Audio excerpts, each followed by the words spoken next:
Bonjour et bienvenue à tous pour notre présentation concernant notre premier projet avec l'Internet des objets.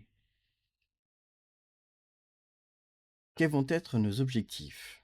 Eh bien, tu veux apprendre à programmer un microcontrôleur simple, créer un objet connecté simple, utile et fonctionnel. Tu veux comprendre comment un capteur envoie des données à ton PC et comment les exploiter avec un langage de programmation, comme par exemple Python. Alors ce cours est fait pour toi. C'est une formation 100% pratique, conçue pour les débutants, les étudiants et les makers curieux. En quelques heures, tu pourras construire une mini-station météo connectée avec un capteur de température et d'humidité qui est le DHT11, qui va être relié à un ESP32 et tu pourras lire ces données sur ton ordinateur avec un script Python. Pour cette formation, aucune expérience n'est requise en IoT, juste l'envie d'apprendre en pratiquant. Au programme donc, tu vas apprendre à comprendre ce qu'est un système IoT pour Internet des objets, configurer ton ESP32 dans l'environnement de développement Arduino. C'est ce que nous allons utiliser pour programmer notre ESP32. Nous allons rester dans un cadre simple. Ensuite, nous allons apprendre à programmer ton ESP32 pour pouvoir lire les différentes données des capteurs, données qui vont être affichées dans la console ou le terminal série de notre environnement Arduino. Bien évidemment, nous devons réaliser quelque chose de pratique pour la vie de tous les jours, comme par exemple l'arrosage de nos plantes ou le monitoring de la chambre de notre bébé, etc. Afin de faire tout cela, nous allons devoir apprendre à lire ces données en temps réel, en Python via l'USB, pour pouvoir récupérer ces données sur un PC. Et enfin, en réalisant un mini-projet complet de station météo simple, nous allons voir comment afficher tous ces différents résultats dans une interface web simple que tu pourras visualiser sur ton PC ou ton téléphone.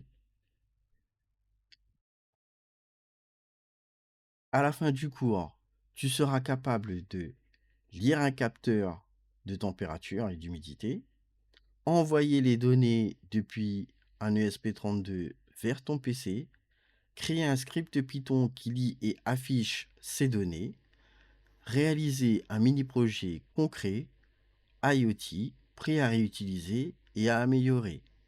Nous aurons quelques exemples pour cela.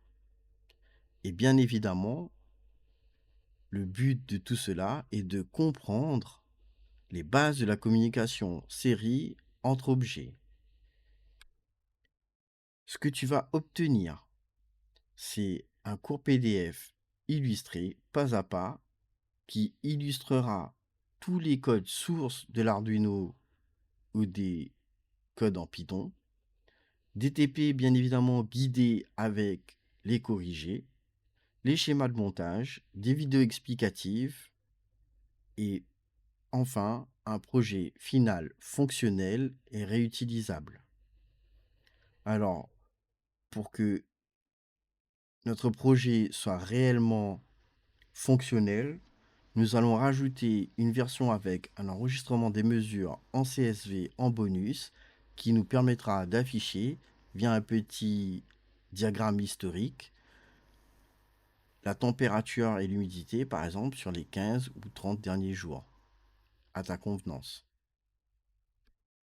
Est-ce qu'il y a des besoins particuliers? Il n'y a aucun prérequis technique fort indispensable.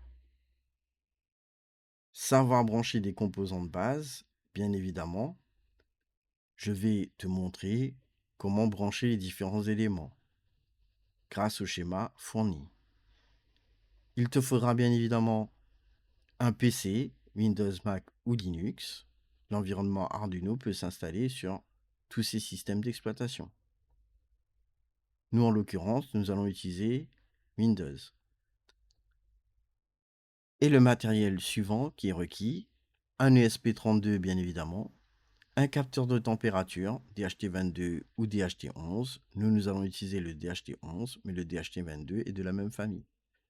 Un breadboard et des câbles pour pouvoir brancher les différents composants.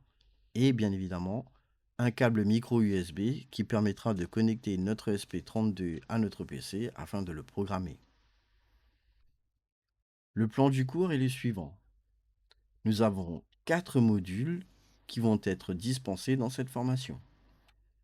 Le module numéro 1 concerne nos premiers pas avec l'ESP32. Qu'est-ce que l'ESP32? Comment on fait pour l'installer? Comment on installe l'environnement de développement Arduino? Nous allons réaliser notre premier programme test qui permettra de vérifier que tout l'ensemble fonctionne. Dans le module numéro 2, nous allons attaquer le cœur de notre problème, qui est la lecture du capteur de température. Donc, comment connecter ce capteur DHT11? Quel est le programme qui va permettre de lire la température et l'humidité afin de l'afficher déjà dans un premier temps dans le port série ou le terminal série de l'environnement Arduino.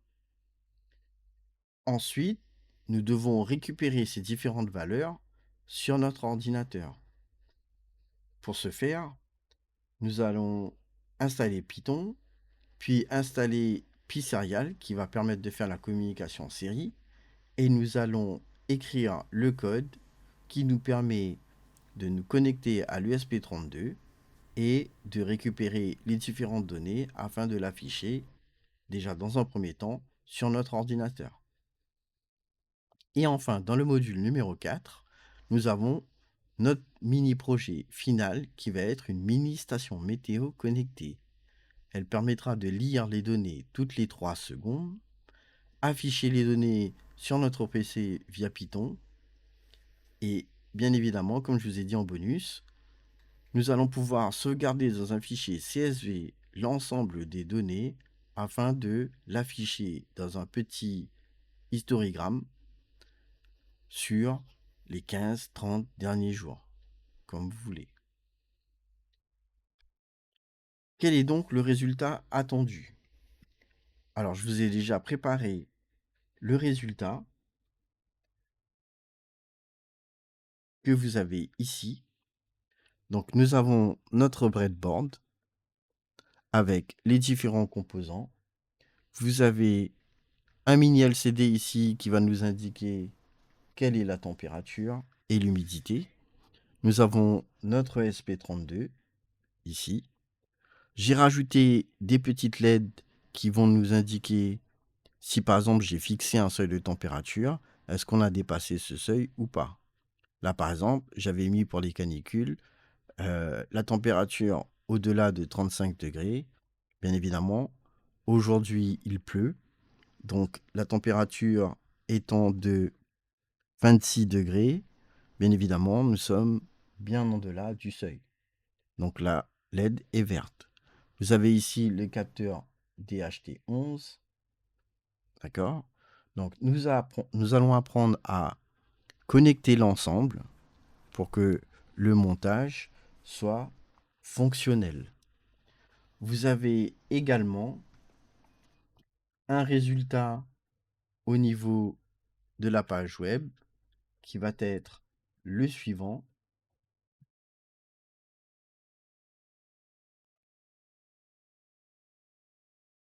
Donc vous avez ici affiché la température et l'humidité. Donc 26 degrés, ça c'est la température d'aujourd'hui avec la pluie. Là, on voit bien qu'il pleut puisque la température, l'humidité est montée à 55%. Bien évidemment, j'ai un retour du voyant ici m'indiquant que c'est vert parce que je suis en dessous de mon seuil. Donc c'est le résultat final escompté déjà dans ces 4 premiers modules.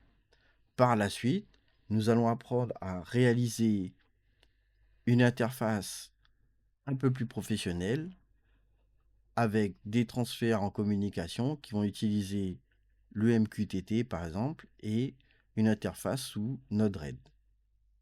Voilà.